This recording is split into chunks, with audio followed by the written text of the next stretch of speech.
So good morning and जय Hind to all.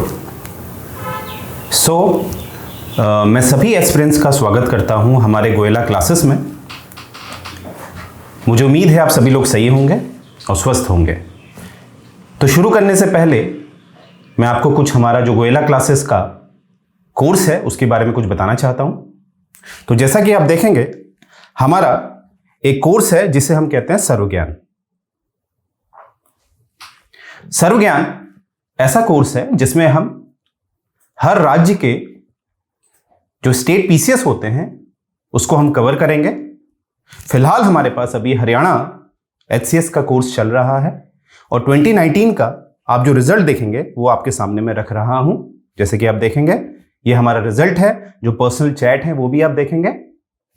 और इस कोर्स के बारे में मैं आपको बताना चाहता हूं कि जो सर्वज्ञान कोर्स है, इसके तहत हमारे दो कोर्स आते हैं, एक प्रयास और एक संकल्प। प्रयास कोर्स के तहत हम जीएस को पूरा कवर करते हैं और इसकी जो कीमत है और जो उसका प्राइस है वो है 4,999, जैसा कि आप देख सकते हैं।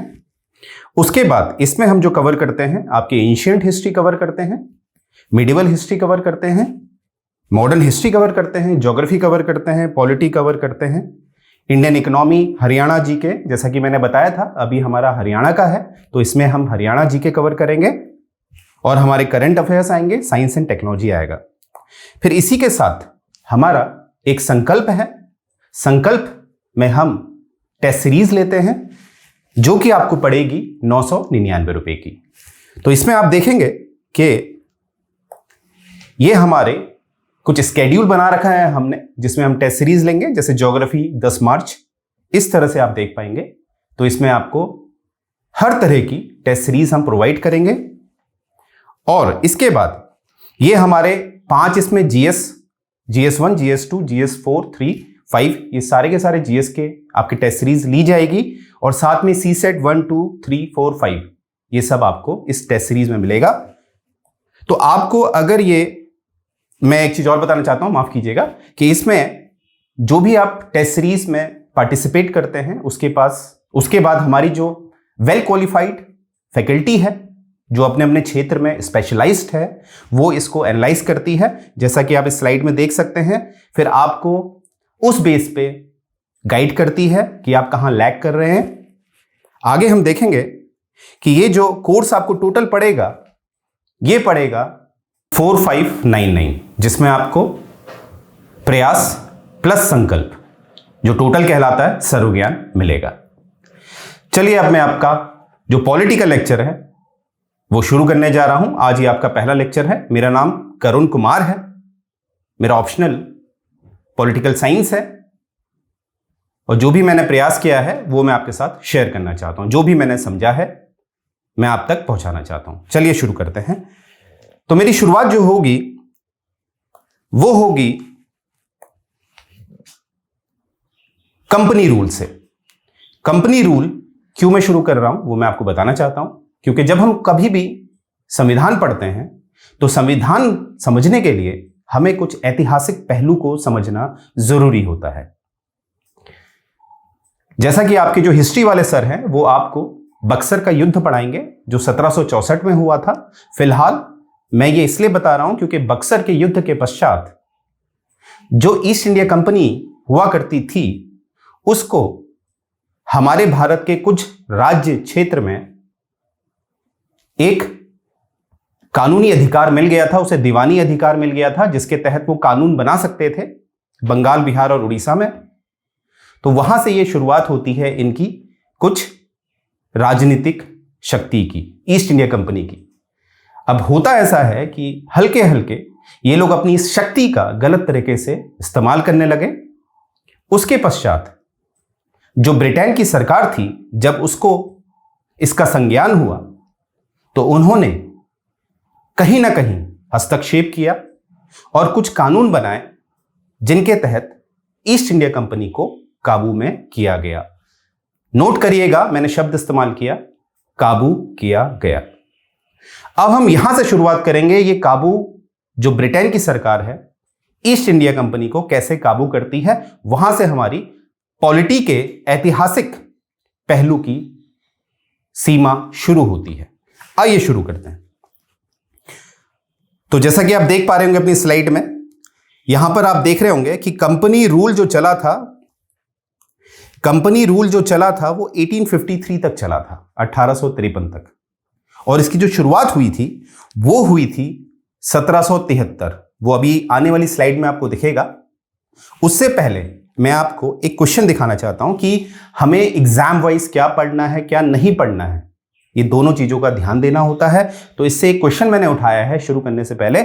जैसे कि आप देखेंगे, ये क्वेश्चन आया है यूपीपीसीएस मींस 2010 में कि in which of the following acts the provision was made for the establishment of Supreme Court. इनमें से दिए गए जितने भी अधिनियम हैं, इनमें से किसके द्वारा सर्वोच्च न्यायालय स्थापित की गई। तो इसका आंसर मैं अभी नहीं दूंगा, जब हम इसे पढ़ लेंगे फिर आप खुद ही इसका आंसर देने में सक्षम होंगे। तो आइए शुरू करते हैं। तो जैसा कि मैंने आपको बताया था कि ब्रिटेन सरकार अब हस्तक्षेप करेगी। ईस्ट इंडिया कंपनी जो गलत काम कर रही थी भारत में, अपनी राजनीतिक शक्ति द्वारा उसको काबू में करेगी। तो शुरुआत इसकी होती है 1773 से। तो इस 1773 वाले एक्ट को कहते हैं रेगुलेटिंग एक्ट ऑफ 1773। याद रखिएगा इसे, ये नाम याद करना आपको जरूरी है। तो इसमें होता क्या है, इसमें देखिए मैंने पहले लिखा हुआ है कि जो हमारा प्री है उसके लिए इसमें से फैक्चुअल डेटा हमें काफी मिलता है जो हमारे प्री में काम आएगा। चलिए शुरू करते हैं। तो देखिए उस समय 1773 के समय 3 प्रेसिडेंसीज हुआ करती थी। एक बॉम्बे हुआ करती थी, मद्रास हुआ करती थी, कलकत्ता हुआ करती थी। इन पे गवर्नर बैठा करते थे और जिनके पास अपनी अपनी विधायिका शक्ति हुआ करती थी। तो ब्रिटेन सरकार ने इस अधिनियम द्वारा कहीं ना कहीं जो विधायिका शक्ति है उसका केंद्रीकरण करना शुरू किया। तो इस अधिनियम द्वारा जो गवर्नर ऑफ बंगाल है, मैं फिर से कहता हूं, जो गवर्नर ऑफ बंगाल है उसको गवर्नर जनरल ऑफ बंगाल बना दिया गया। जैसे कि आप देखेंगे यहां पर दिखेगा आपको was made as governor general of Bengal. तो बंगाल के गवर्नर को गवर्नर जनरल ऑफ बंगाल बना दिया गया। और एग्जाम वाइज आपको पता होना चाहिए कि पहला गवर्नर जनरल ऑफ बंगाल कौन है, वो है वॉरेन हेस्टिंग। आई रिपीट, वो है वॉरेन हेस्टिंग।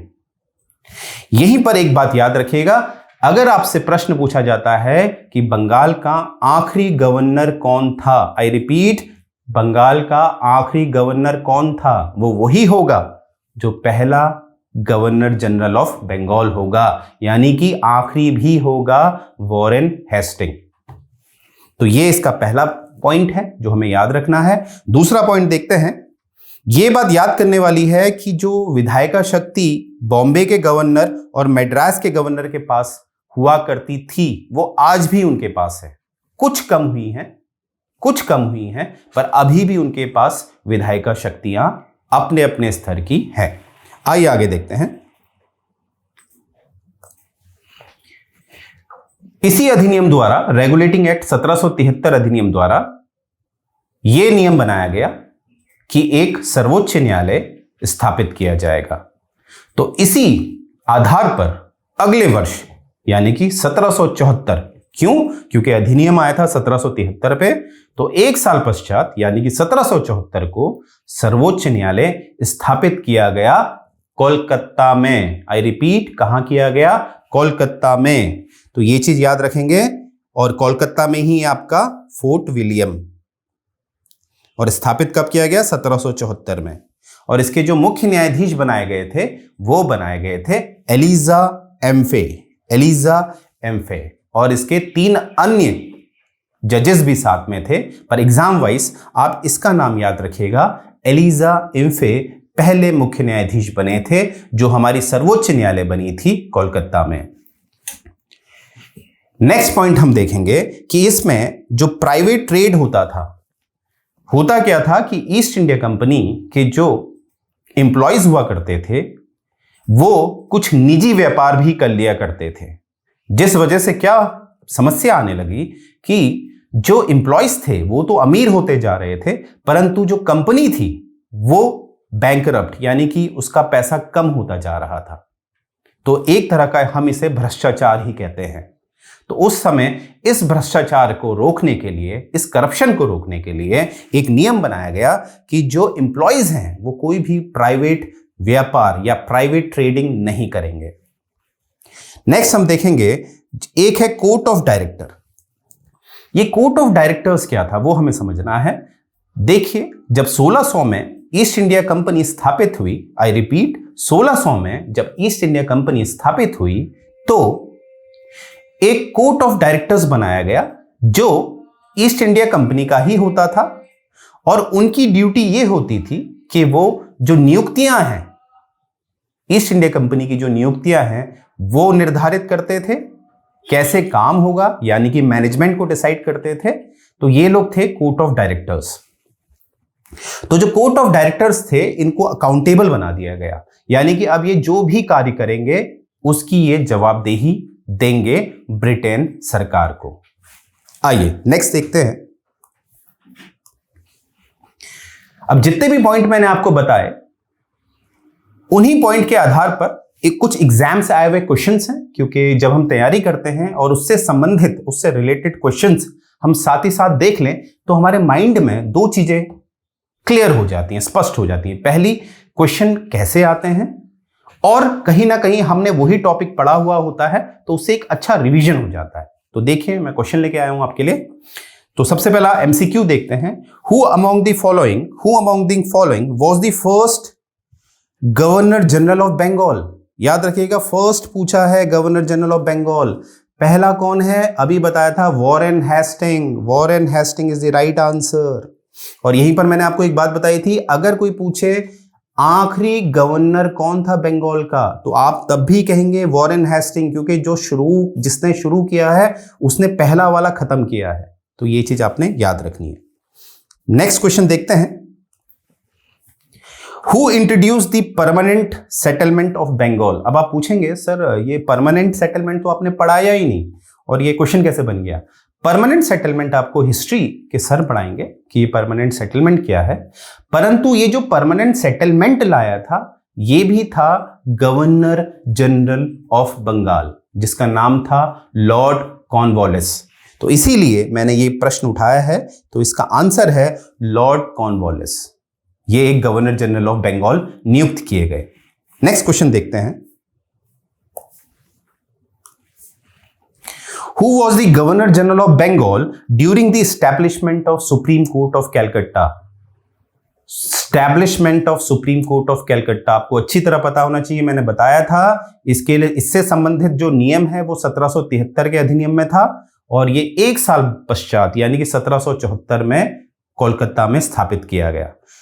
अब इसके देखिए, इसमें पूछा गया है गवर्नर जनरल ऑफ बंगाल कौन है। एक सिंपल सी बात है, जब आप स्टेट पीसीएस लेवल के क्वेश्चन अटेम्प्ट करते हैं तो आपसे वो लॉजिकल क्वेश्चन भी पूछते हैं। तो ऑब्वियस सी बात है, वॉरेन हेस्टिंग को जब नियुक्त किया गया होगा 1773 में, तो कुछ महीनों के लिए तो नहीं किया गया होगा, राइट? तो कुछ समय के लिए किया गया होगा। तो ऑब्वियस सी बात है, इसका आंसर होगा वॉरेन हेस्टिंग। तो मुझे उम्मीद है आप ये बात समझ पा रहे हैं। आइए आगे बढ़ते हैं, एक क्वेश्चन और उठाते हैं, क्योंकि क्वेश्चन जितने हम लगाएंगे तो हमारी तैयारी उतनी अच्छी होगी। In which city was the first Supreme Court of India establish in 1774? तो इसका आंसर आप इजीली दे सकते हैं, कोलकाता। नेक्स्ट हम देखते हैं। अब इसके बाद जो दूसरा अधिनियम आता है वो है amending act of 1781। Amending act of 1781। अब ये क्या है, ये हमें देखना पड़ेगा, ये क्या है।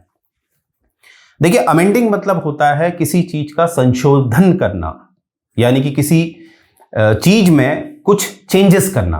अब ये चेंजेस किस चीज में किए जा रहे हैं? ये चेंजेस किए जा रहे हैं जो रेगुलेटिंग एक्ट 1773 था, उसमें कहीं ना कहीं कुछ गलतियां हो गई थी, क्योंकि कुछ गलतियां समय के बाद ही पता चलती हैं। तो इस 1773 वाले में, जैसे कि मैंने आपको बताया था, गवर्नर ऑफ बंगाल को गवर्नर जनरल बना दिया गया था, उसकी कुछ शक्तियां बढ़ा दी गई थी, और एक सर्वोच्च न्यायालय की स्थापना कर दी गई थी। कोलकाता में। अब इन दोनों की जो शक्तियां हैं वो आपस में टकरा रही थी, क्योंकि इन दोनों की शक्तियों की क्या सीमा है ये नहीं बताया गया। आइए देखते हैं क्या समस्या हुई। समस्या मैंने आपको बताई थी कि कहीं ना कहीं गवर्नर जनरल ऑफ बंगाल और जो सर्वोच्च न्यायालय है वो एक दूसरे के कार्य में हस्तक्षेप करने लग गया, क्योंकि उनकी सीमा बताई ही नहीं गई थी। अब आगे इस अधिनियम द्वारा हम देखेंगे कि क्या क्या बताया गया है, कैसे इन शक्तियों को सीमित किया गया है। अब हम देखते हैं। इस अधिनियम को एक्ट ऑफ सेटलमेंट भी कहा गया है, ये चीज याद रखेंगे, एक्ट ऑफ सेटलमेंट भी कहा गया है इसे। कभी आपसे डायरेक्ट एग्जाम में पूछेंगे कि एक्ट ऑफ सेटलमेंट किसे कहा गया है, तो आप कहेंगे अमेंडिंग एक्ट ऑफ 1781 को। इस एक्ट के तहत जो हमारे गवर्नर जनरल हैं, जो बंगाल के गवर्नर जनरल हैं और जो उनकी काउंसिल है, अभी काउंसिल के बारे में आपको कुछ बताना चाहता हूं। जब 1773 अधिनियम द्वारा गवर्नर जनरल बनाया गया तो उसकी सहायता के लिए 4 सदस्य की एक एग्जीक्यूटिव काउंसिल, कार्यपालिका परिषद गठित की गई। क्यों? क्योंकि ऐसा है कि इनके लिए कुछ इनको ज्यादा जिम्मेदारी दी गई थी। उस जिम्मेदारी को निभाने के लिए, इनके सहयोग के लिए ये कार्यपालिका परिषद गठित की गई। आपने याद रखना है 4 सदस्यीय कार्यपालिका परिषद, 4 मेंबर्स एग्जीक्यूटिव काउंसिल। तो जो गवर्नर जनरल हैं और जो एग्जीक्यूटिव काउंसिल है इनकी, ये जो है सुप्रीम कोर्ट के दायरे से बाहर रहेंगे, सुप्रीम कोर्ट के दायरे से बाहर रहेंगे। तो यहां से हमें क्या पता चल रहा है, कहीं ना कहीं गवर्नर जनरल और उसकी काउंसिल को अपने कार्य में छूट दी जा रही है, जिससे कि वो खुले होकर काम करें, राइट। आगे हम देखेंगे जो रेवेन्यू मुद्दे हैं, जो राजस्व से मुद्दे हैं, उससे भी सुप्रीम कोर्ट को बाहर रखा गया। ये राजस्व के जो भी मुद्दे हैं वो देखेंगे गवर्नर जनरल और उसकी काउंसिल। और जो सुप्रीम कोर्ट का दायरा है वो केवल जो कलकत्ता के लोग हैं, कलकत्ता में रहने वाले लोग हैं, वहीं तक सीमित कर दिया गया इस अधिनियम द्वारा। जैसे आज से अगर आप तुलना करेंगे तो आज की जो सर्वोच्च न्यायालय है वो भारत का जो राज्य क्षेत्र है कहीं पर भी कार्य कर सकती है, परंतु उस समय की सर्वोच्च न्यायालय केवल कोलकाता तक सीमित थी। और अपील के जो मुद्दे हैं, जैसे आज आप देखते हैं कि जो निचली अदालत होती है, अगर कोई व्यक्ति वहां केस हार जाता है, संतुष्ट नहीं होता है, तो वो एक उच्च न्यायालय में अपील करता है। तो उस समय में भी जो प्रांत थे उनकी अपनी न्यायपालिकाएं थी, वहां से भी अपील हुआ करती थी ये सर्वोच्च न्यायालय में। परंतु ये जो अपील है अब वो सर्वोच्च न्यायालय में नहीं की जाएगी। वो अपील को कौन देखेगा? गवर्नर जनरल और उसकी काउंसिल। नेक्स्ट हम देखेंगे कि जो बोर्ड ऑफ कंट्रोल है, अब ये बोर्ड ऑफ कंट्रोल वाला है, उसको मैं थोड़ी देर में बताऊंगा, इसको अभी हम डिस्कस नहीं करेंगे। परंतु हमने जितना भी हम सीखे उससे हमें यह समझ में आया कि कहीं ना कहीं जो सर्वोच्च न्यायालय है उसकी जो सीमा है वो गवर्नर जनरल और उसकी एग्जीक्यूटिव काउंसिल से काफी कम कर दी गई। तो ये आपने याद रखना है अमेंडिंग एक्ट ऑफ 1781 से। अब हम नेक्स्ट देखते हैं। अब हम देखेंगे पिट्स इंडिया एक्ट 1784। ये क्या है?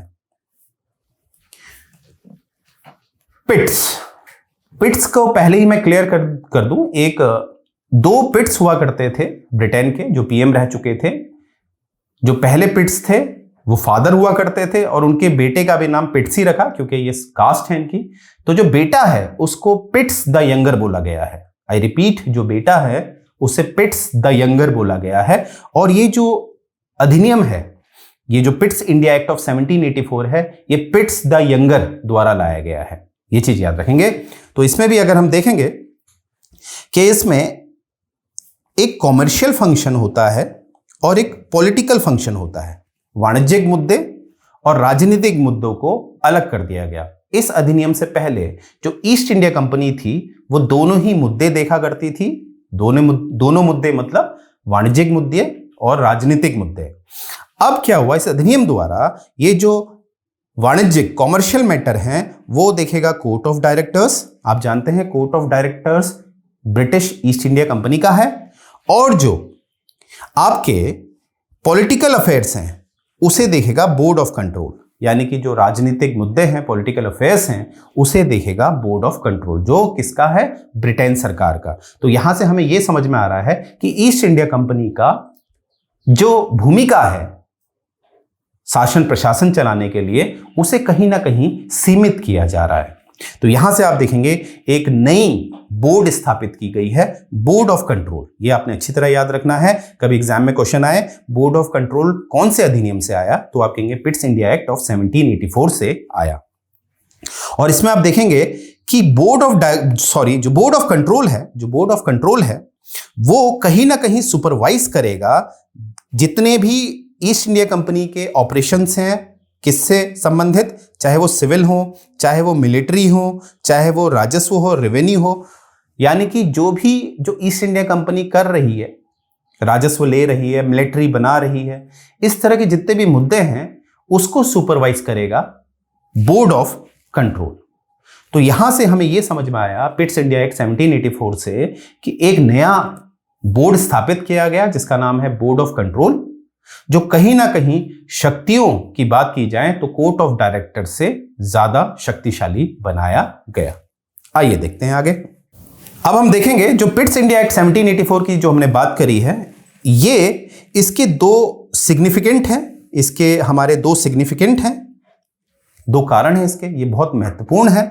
वो दो कारण हमें समझने हैं। सबसे पहला है, इस अधिनियम द्वारा पहली बार कहा गया कि जो ईस्ट इंडिया कंपनी ने जो भारत में अपना क्षेत्र बनाया हुआ है, जो ईस्ट इंडिया कंपनी ने भारत में अपना क्षेत्र बनाया हुआ है, वो अब से कहलाएगा ब्रिटिश पोजीशन इन इंडिया, यानी कि वो ब्रिटिश सरकार का कहलाएगा। ये याद रखिएगा, ये पहली बार कहा गया। दूसरी बात जो इंपॉर्टेंट है, जो ब्रिटिश गवर्नमेंट है उनको पूरी आजादी दे दी गई, पूरा सुप्रीम कंट्रोल है उनके पास कि वो जितने भी कंपनी यानी कि ईस्ट इंडिया कंपनी के जितने भी मुद्दे हैं भारत में, उनको वो अब से डील करेगा, उसको सारा देखेगा। कौन? ब्रिटेन सरकार। तो यहां से हम क्या सीखे, कहीं ना कहीं जो पिट्स इंडिया एक्ट द्वारा कहीं ना कहीं सारा का सारा जो वर्चस्व है वो दे दिया गया है ब्रिटेन सरकार को। अब ईस्ट इंडिया कंपनी कहीं ना कहीं आपको दिखेगा कठपुतली की तरह चल रही है। चलिए आगे बढ़ते हैं, एक क्वेश्चन ले लेते हैं इससे संबंधित। Who introduce the Pitt's India act of 1784? तो यहां पर जो आंसर है मैंने आपको अच्छी तरह बताया था कि यंगर को याद रखिएगा क्योंकि ये बेटे हैं, तो ये पिट्स द यंगर द्वारा लाया गया। नेक्स्ट हम देखते हैं, नेक्स्ट क्वेश्चन देखते हैं। What was the main purpose of Pitt's India act of 1784? तो इसमें ऑब्वियस सी बात है, हमने देखा कि यहां पर अगर मैं पहला पढ़ूं, to regulate the affairs of East India Company, पहला ये है। दूसरा है to increase the power of governor general of Bengal. तीसरा है to establish a system of judicial administration. और चौथा है to grant independence to India. देखिए जितना भी मैंने आपको बताया, आपको दिखा होगा कि पिट्स इंडिया एक्ट में जो बोर्ड ऑफ कंट्रोल है उसको काफी शक्तिशाली बना दिया गया, और जो बोर्ड ऑफ कंट्रोल है वो ब्रिटेन सरकार का था। Court of director east India company का था, पर ज्यादा शक्तिशाली क्या बना है? Board of control. तो यहां से हमारा जो राइट आंसर है वो है ये, to regulate the affairs of East India Company. East India Company को ज्यादा रेगुलेट किया गया पिट्स इंडिया एक्ट 1784 द्वारा। आगे देखते हैं। अब हमारा जो नेक्स्ट अधिनियम आएगा वो आएगा एक्ट ऑफ 1786। अब हम देखेंगे 1784, अभी हमने बात करी थी पिट्स इंडिया एक्ट 1784, उसी के 2 वर्ष बाद ऐसा क्या हुआ कि एक नया अधिनियम बनाना पड़ा। इस अधिनियम की पूरी जिम्मेदारी जाती है लॉर्ड कॉर्नवालिस को। लॉर्ड कॉर्नवालिस को ये पूरी जिम्मेदारी जाती है, क्योंकि जब लॉर्ड कॉर्नवालिस से कहा गया कि आप गवर्नर जनरल ऑफ बंगाल नियुक्त किए जाएंगे, तो लॉर्ड कॉर्नवालिस ने बोला कि मैं नियुक्ति तभी लूंगा जब मेरी 2 शर्तें मानी जाएंगी। तो वो 2 शर्तें क्या थी वो हमें समझना पड़ेगा। आइए समझते हैं। सबसे पहली उन्होंने कहा कि जो गवर्नर जनरल को उसकी जो एग्जीक्यूटिव काउंसिल कार्यपालिका परिषद दी गई है, जो स्पेशल केसेस हैं, स्पेशल केसेस के दौरान वो अपने फैसले खुद ले सकता है। अब इसको थोड़ा सा मैं समझाना चाहता हूं, ये था क्या। जैसे कि मैंने आपको बताया, गवर्नर जनरल ऑफ बंगाल जब नियुक्त किया गया तो उसकी सहायता के लिए 4 सदस्यीय एग्जीक्यूटिव काउंसिल दे दी गई। ओके, अब होता क्या था कि फैसले तभी माने जाएंगे जब मेजॉरिटी मिलेगी, यानी कि 3+2 जब होगा, यानी कि 3 लोग हां कहेंगे, 2 लोग ना कहेंगे, तो फैसला तभी होगा, यानी कि मेजॉरिटी पे ही फैसला होगा। इसी बात से कॉर्नवालिस चाहता था कि जो अहम मुद्दे हैं उन मुद्दों पर मैं फैसला खुद ले सकूं, मैं as a governor general of Bengal खुद फैसला ले सकूं, और मेरी एग्जीक्यूटिव काउंसिल जो है मुझ पे किसी भी तरह का दबाव ना बना पाए। तो इसीलिए इसने पहली शर्त ये रखी कि कुछ इंपॉर्टेंट केसेस में मैं जो डिसीजन है वो खुद ले सकूं, ओवरराइड कर दूं काउंसिल के डिसीजन को। तो इसने पहली मांग मांगी। दूसरा मांगा इसने, जो कमांडर इन चीफ है वो भी मैं ही बनूं। ऐसा था, जो एक कमांडर ऑफ चीफ को भी नियुक्त किया जाता था, और जो कमांडर ऑफ चीफ था वो कहीं ना कहीं शक्तियों में गवर्नर जनरल के समान ही था, समान थी शक्तियां इन दोनों की। तो इस वजह से होता क्या था कि कभी कभी दोनों में मतभेद हो जाते थे। तो कॉर्नवालिस चाहता था कि कमांडर इन चीफ भी मैं ही बनूं। तो ये 2 मांगे जो हैं कॉर्नवालिस ने मांगी, तो इन मांगों को स्वीकारा गया और एक अधिनियम द्वारा इनको पारित किया गया। तो इसी अधिनियम, इन्हीं मांगों के आधार पर एक अधिनियम बना जिसे हमने कहा एक्ट ऑफ 1786। तो कॉर्नवालिस की ये 2 मांगे, पहली मांग कि मैं जो अहम मुद्दे हैं उन पे अपनी परिषद को बाईपास कर सकूं, दूसरा कमांडर इन चीफ भी मैं ही रहूं। ये 2 मांगों पर, इन मांगों के आधार पर एक अधिनियम पारित हुआ जिसे हमने कहा एक्ट ऑफ 1786। आइए आगे बढ़ते हैं। अब हम सीधे आ रहे हैं चार्टर अधिनियम की श्रृंखला पे। चार्टर अधिनियम आने लगे, इसका नाम चार्टर इसलिए पड़ा है क्योंकि ये डायरेक्ट क्वीन से आने लगे, तो इसीलिए इनका नाम चार्टर पड़ा, और ये हर 20 वर्ष में आने लगे। तो इसकी जो शुरुआत होती है वो होती है 1793 से। चलिए हम देखते हैं। तो जो भी कॉर्नवालिस ने मांग रखी थी, जो मैंने आपको बताई थी, पहली कि कमांडर इन चीफ भी मैं ही रहूंगा, दूसरा अहम मुद्दों पर मैं अपनी काउंसिल को बाईपास कर सकता हूं। ये जो 2 मांगे थी ये आने वाले जो गवर्नर जनरल हैं उनको भी दे दी गई। तो पहला पॉइंट कहता है कि Cornwallis demand was transferred to future governor generals. तो जो भी भविष्य में आने वाले गवर्नर जनरल्स थे उनको भी ये 2 शक्तियां मिलेंगी। इससे मोर सेंट्रलाइजेशन होने लगा, मतलब मोर केंद्रीकरण, यानी कि ज्यादा केंद्रीकरण होने लगा। जैसे कि मैंने आपको बताया था, एक मद्रास का प्रांत था, एक बॉम्बे का प्रांत था, और एक कलकत्ता बंगाल का प्रांत था। तो वहां पर ज्यादा शक्ति बंगाल की तरफ जाने लगी, जिसकी शुरुआत मैंने आपको बताया था 1773 से शुरू हुई थी, जिसमें गवर्नर ऑफ बंगाल को गवर्नर जनरल ऑफ बंगाल बना दिया गया था। जो ट्रेड मोनोपोली थी उसको 20 वर्ष के लिए बढ़ा दिया गया। जैसा कि जब ईस्ट इंडिया कंपनी बनी थी 1600 में, तो उसने क्वीन से ये शक्ति प्राप्त करी थी कि हमारे अलावा हमारे देश से कोई भी अन्य कंपनी भारत की तरफ व्यापार करने नहीं आएगी, पूर्व की तरफ व्यापार करने नहीं आएगी। और यही 20 साल के लिए और बढ़ा दिया गया, यानी कि कोई अन्य कंपनी भारत की तरफ या पूर्व की तरफ नहीं आएगी। और जो कमांडर इन चीफ है वो अब परिषद का सदस्य नहीं होगा। ये किस परिषद की बात हो रही है? ये बात हो रही है गवर्नर जनरल की जो 4 सदस्यीय परिषद है, तो उसका ये सदस्य नहीं होगा। जब भी अगर इसे नियुक्त किया जाएगा तो इसको परिषद की सदस्यता नहीं दी जाएगी जब तक अलग से बताया ना जाए। क्या समझे हम इससे? जब भी कमांडर इन चीफ नियुक्त होगा वो अपने आप परिषद का सदस्य नहीं होगा, उसको अलग से लिखित तौर पर बताना पड़ेगा।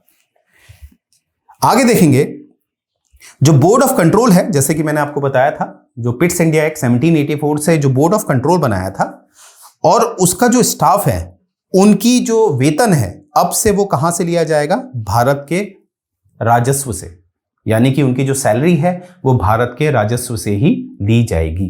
ओके, अब हम आगे देखते हैं। जैसे कि मैंने बताया था आपको, ये सीरीज है जो शुरू होगी चार्टर अधिनियम की।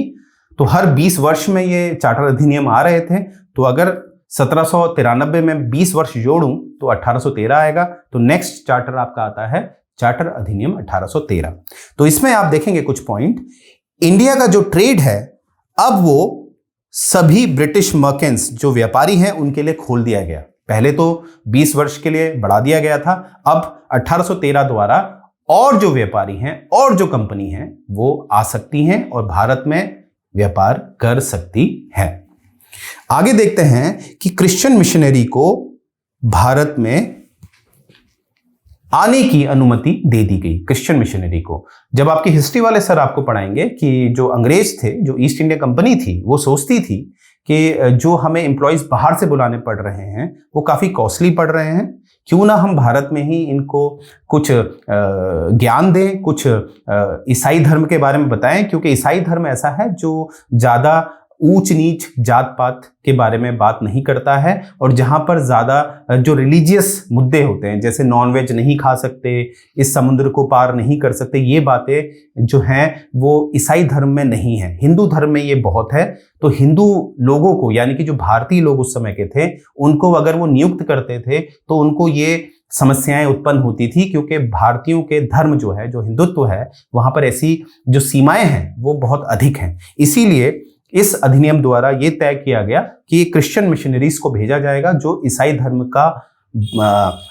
धर्म को फैलाएंगे, जिससे कि जो भारतीय हैं वो अपने जो धर्म की कुप्रथाएं हैं उससे बाहर आए। तो इसीलिए ये बुलाया गया था। और यहां पर आप देखेंगे इसी से संबंधित है कि जो पश्चिमी शिक्षा है, जो वेस्टर्न एजुकेशन है, उसको भी फैलाया जाएगा। क्यों फैलाया जाएगा? क्योंकि जो बाहर से इन लोगों को ना बुलाना पड़े, भारतीयों को ही ये नियुक्त कर दे, क्योंकि उस समय जो भारतीय हैं वो काफी कम वेतन में कार्य करने के लिए तैयार होते थे। अब जो यहां पर आप देखेंगे, local governments are allowed to impose taxes और also punish the person for not paying taxes. Local government मतलब जो लोकल वहां पर गवर्नमेंट्स, छोटी मोटी गवर्नमेंट्स बनाई गई थी, जैसे आजकल आप देखते हैं पंचायत होती है, म्यूनिसिपैलिटीज होती हैं, तो उस समय भी लोकल गवर्नमेंट्स हुआ करती थी। तो वहां पर उन लोकल गवर्नमेंट्स को अधिकार दे दिया गया कि वो अपने स्तर पर कर लगा सकते हैं और कहीं ना कहीं जो छोटे मोटे जो अपराध होते हैं, जो दीवानी मुद्दे हैं, उनके विरुद्ध सजा दे सकते हैं।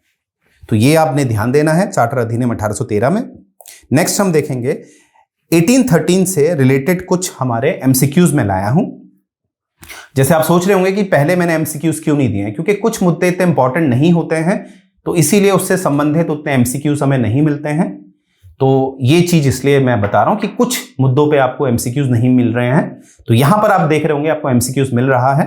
तो सबसे पहले देखेंगे, which of the following statement is true regarding the charter act 1813। सबसे पहले वाला, it was the first charter act to provide for the Christian missionary. It was the first charter, देखते हैं ये पहला चार्टर था। दूसरा है, it abolish the East India Company trades monopoly in India. ठीक है। It extended the company's monopoly on trade for another 20 years. Okay. It establish the Indian civil service to India. देखिए ये तो नहीं है, इसके बारे में तो हमने बात ही नहीं करी है। इट एक्सटेंडेड, ये भी नहीं है, एक्सटेंडेड तो 1793 वाले ने किया है। अब इन दोनों में हम देखेंगे, पहला वाला देखेंगे, it abolish the East India companies trade monopoly in India. तो इसमें ये जो इसका आंसर है ये बिल्कुल सही है, ये बिल्कुल सही है। अब आप कहेंगे सर ये भी तो सही हो सकता है क्योंकि first charter act to provide the Christian, पर ये फर्स्ट चार्टर नहीं था, ठीक है, ये सेकंड चार्टर था। So the right answer is this. कभी कभी ऐसा होता है आपको सिमिलरिटी मिलती है कि दोनों ही कहीं ना कहीं सही होते हैं, पर ज्यादा सही कौन सा है वो हमने चूज करना होता है। नेक्स्ट देखते हैं। अब हमारा जो नेक्स्ट चार्टर है that is very very important, वो है आपका चार्टर एक्ट ऑफ 1833। अब ये क्यों इंपॉर्टेंट है मैं अभी बताने जा रहा हूं आपको। सबसे पहले देखेंगे जो गवर्नर जनरल ऑफ बंगाल है, जिसकी नियुक्ति, जो पहला गवर्नर जनरल ऑफ बंगाल कौन था, वो था हमारा वॉरेन हेस्टिंग। तो जो गवर्नर जनरल ऑफ बंगाल था, अब इस अधिनियम, चार्टर अधिनियम 1833 के द्वारा उसे गवर्नर जनरल ऑफ इंडिया बना दिया गया। इसमें ऐसी क्या बात है वो मैं बताऊंगा। उससे पहले हम देखेंगे कि जो पहला गवर्नर जनरल ऑफ इंडिया है वो है विलियम बेंटिक। याद रखेंगे, पहला गवर्नर जनरल ऑफ इंडिया कौन है? William Bentinck. और कोई आपसे पूछेगा कि last governor general of Bengal कौन है, last governor general of Bengal कौन है, तो वो भी है विलियम बेंटिक, क्योंकि जो शुरू करेगा वो पिछला वाले का वो लास्ट होगा। आगे देखते हैं। अब देखिए इसमें क्या है, इसमें यह है कि जो पहले मैंने आपको बताया था कि गवर्नर जनरल ऑफ बंगाल जो बना था रेगुलेटिंग एक्ट 1773 द्वारा, तब भी मद्रास के गवर्नर और बॉम्बे के गवर्नर के पास अपनी अपनी विधायिका शक्तियां थी।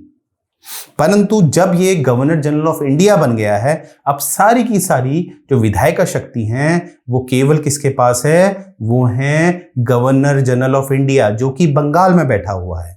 ओके, तो यहां से हमें क्या समझ में आता है कि जो केंद्रीकरण की प्रक्रिया जो शुरू हुई थी रेगुलेटिंग एक्ट 1773 से, वो अब चार्टर अधिनियम 1833 द्वारा पूरी कर दी गई है। तो ये आपने अच्छी तरह याद रखना है। आगे देखते हैं।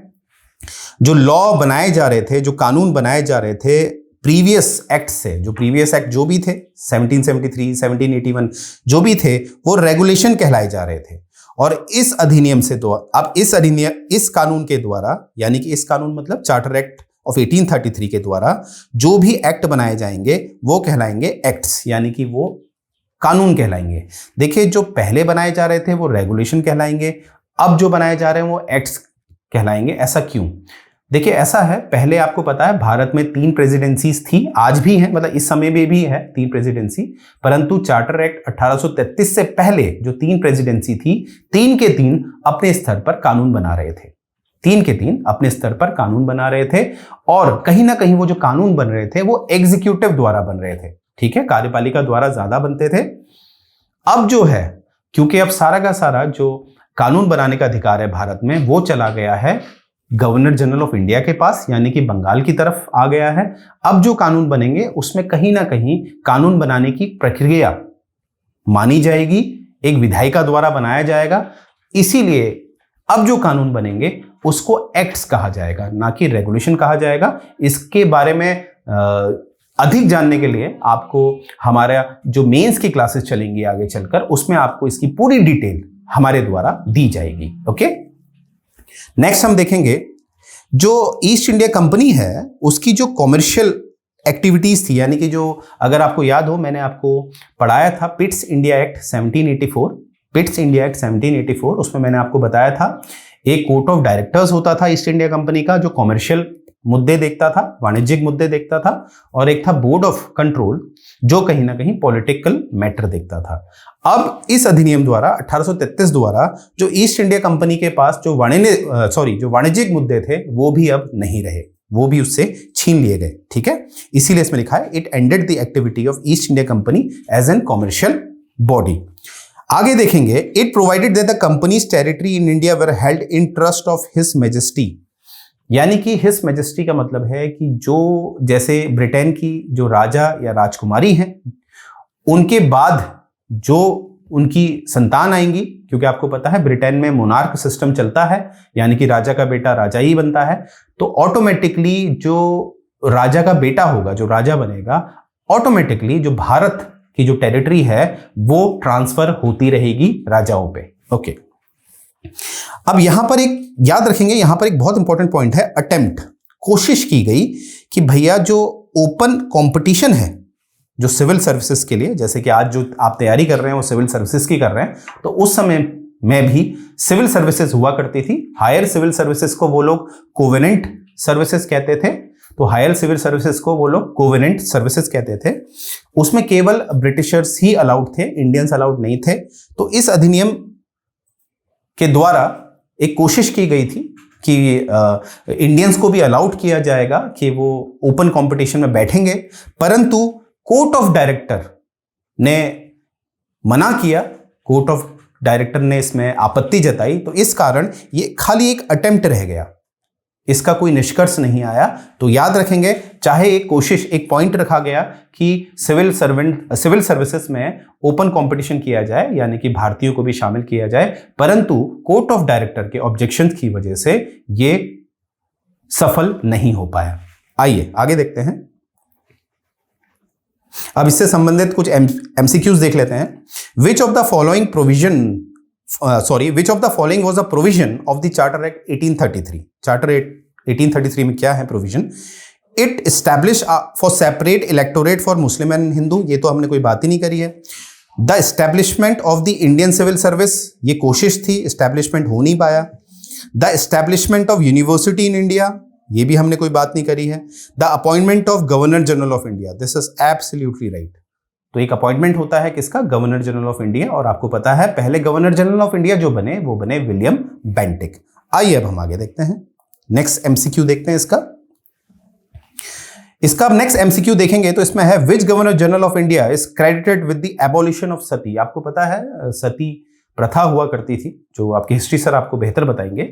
तो एक रिफॉर्मर हुआ करते थे राजा राम मोहन रॉय, उन्होंने काफी प्रयास किया इस सती को हटाने के लिए, पर देखिए जो प्रशासन शासन था वो तो ईस्ट इंडिया कंपनी के पास था। तो राजा राम मोहन रॉय की जो बात है वो हमारे विलियम बेंटिक ने समझी और उन्होंने एक कानून बनाया जिसके तहत सती प्रथा को अपराध घोषित किया। तो देखिए मैंने आपको आंसर बता ही दिया है, तो वो व्यक्ति हैं लॉर्ड विलियम बेंटिक। तो ये हैं हमारे पहले गवर्नर जनरल ऑफ इंडिया जिन्होंने सती प्रथा को एबॉलिश किया। नेक्स्ट देखते हैं। तो नेक्स्ट है हमारा चार्टर एक्ट ऑफ 1853। मैंने आपको बताया था हर 20 ईयर्स में आएगा, तो 1833 में अगर हम 20 वर्ष जोड़ दें तो 1853 आएगा। तो इसमें देखिए क्या इंपॉर्टेंट है कि पहली बार इसने सेपरेट किया लेजिस्लेटिव और एग्जीक्यूटिव फंक्शन को, जो गवर्नर जनरल की काउंसिल थी। देखिए पहले हो क्या रहा था, इससे पहले जो गवर्नर जनरल की जो काउंसिल थी जो कि 1773 से बनी थी, जिसमें 4 सदस्य थे, आगे चल के वो सदस्य बढ़ते हैं, वो हमारे लिए इतना इंपॉर्टेंट नहीं है, बस इतना याद रखिएगा कि 1773 से 4 सदस्य की कार्यपालिका परिषद बनाई गई थी गवर्नर जनरल की, और यही विधायिका का भी काम करती थी और कार्यपालिका का भी काम करती थी। तो इस अधिनियम द्वारा अब ये कार्य बदल दिए गए हैं, ये कार्य विभाजित कर दिए गए हैं, यानी कि जो गवर्नर जनरल की काउंसिल है उसमें एक कार्यपालिका परिषद होगी और एक विधायिका परिषद होगी। तो इंपॉर्टेंट है एग्जाम वाइज कि एक कार्यपालिका परिषद होगी और एक विधायिका परिषद होगी। आगे का डेटा जो इसमें क्यों है क्या है वो आप हमारी मेंस क्लासेस जब आप ज्वाइन करेंगे तो उसमें आपको ये डेटा प्रोवाइड कर दिया जाएगा। फिलहाल इतना याद रखेंगे कि एग्जीक्यूटिव और लेजिस्लेटिव काउंसिल किस एक्ट से सेग्रीगेट हुई, वो हुई आपके चार्टर एक्ट ऑफ 1853 से। अब देखिए जो 1833 में जो एक कोशिश की गई थी ओपन कंपटीशन की, जो कोर्ट ऑफ डायरेक्टर की वजह से ना हो गया था, अब वो कहीं ना कहीं ओपन हो गया, यानी कि 1853 के द्वारा अब कहीं ना कहीं जो ओपन कंपटीशन है वो सफल हुआ है, यानी कि अब भारतीय भी जो कोवेनेंट सर्विसेज हैं, यानी कि जो अपर सिविल सर्विसेज हैं, उसमें पार्टिसिपेट कर सकते हैं। और इसी से संबंधित एक कमेटी गठित की गई है, वो आपको याद होना चाहिए, उसका नाम है मैकॉले कमेटी। और ये मैकॉले वही हैं जिन्होंने हमारा आईपीसी भी बनाया है 1860 का। तो ये चीज आपके लिए एक्स्ट्रा इंफॉर्मेशन है, मैकॉले याद रखिएगा। नेक्स्ट हम देखेंगे कि it introduce for the first time local representation in Indian central legislative. Local representation से यहां मतलब है कि कुछ अब भारतीयों को भी शामिल किया जाएगा गवर्नर जनरल की लेजिस्लेटिव काउंसिल में। लेजिस्लेटिव काउंसिल क्यों बोला मैंने? क्योंकि इसी अधिनियम द्वारा अब गवर्नर जनरल जो है उसकी कार्यपालिका परिषद को विभाजित कर दिया गया है, एक विधायिका परिषद में और एक कार्यपालिका परिषद में। ओके, आगे देखते हैं। अब इससे संबंधित कुछ एमसीक्यूज देख लेते हैं। Who was the governor general of India when the charter act of 1853 was passed? जब 1853 पारित किया गया तो उस समय गवर्नर जनरल कौन था? तो उस समय गवर्नर जनरल थे लॉर्ड डलहौसी। इस तरह के क्वेश्चन भी आपने तैयार करने हैं, देखिए एग्जाम में पूछे गए हैं। तो आपको जब भी कोई ऐतिहासिक घटना, इंपॉर्टेंट हिस्टोरिकल इवेंट होता है, तो उस समय गवर्नर जनरल कौन है, इस तरह का डेटा आपने तैयार रखना है। ओके, नेक्स्ट हम देखते हैं। The charter act of 1853 reduce the number of members of court of director from 24। मैंने आपको बताया था कि जो कोर्ट ऑफ डायरेक्टर था, जो ईस्ट इंडिया कंपनी का था, वो नियुक्ति करता था, हल्के हल्के आपने देखा अधिनियम द्वारा कोर्ट ऑफ डायरेक्टर को एक कठपुतली बना दिया गया। तो इसकी संख्या अब कम कर दी गई है। पहले 24 थी जब ये स्थापित किया गया था, अब इसकी संख्या कर दी गई थी इस अधिनियम द्वारा 18। ये आपने याद रखना है, इसकी संख्या कर दी गई थी 18। ये आपने अच्छी तरह याद रखना है। तो गाइस, अब जितना भी मैंने आपको बताया अभी, ये इसका एक पार्ट है। हम इसको आगे बढ़ाएंगे मेरे नेक्स्ट वीडियो पे। तो मुझे उम्मीद है आपको ये जो हमारा प्रयास है वो आपको पसंद आया होगा, और उम्मीद करता हूं कि आप हमारे कोर्स में जल्द से जल्द एनरोल करेंगे, और जो उत्सुकता हो रही है आपके अंदर और जानने की, उसको हमारे जो वेल क्वालिफाइड टीचर्स हैं वो आपको पूरी तरह संतुष्ट करेंगे। तो thank you so much guys. जय हिंद।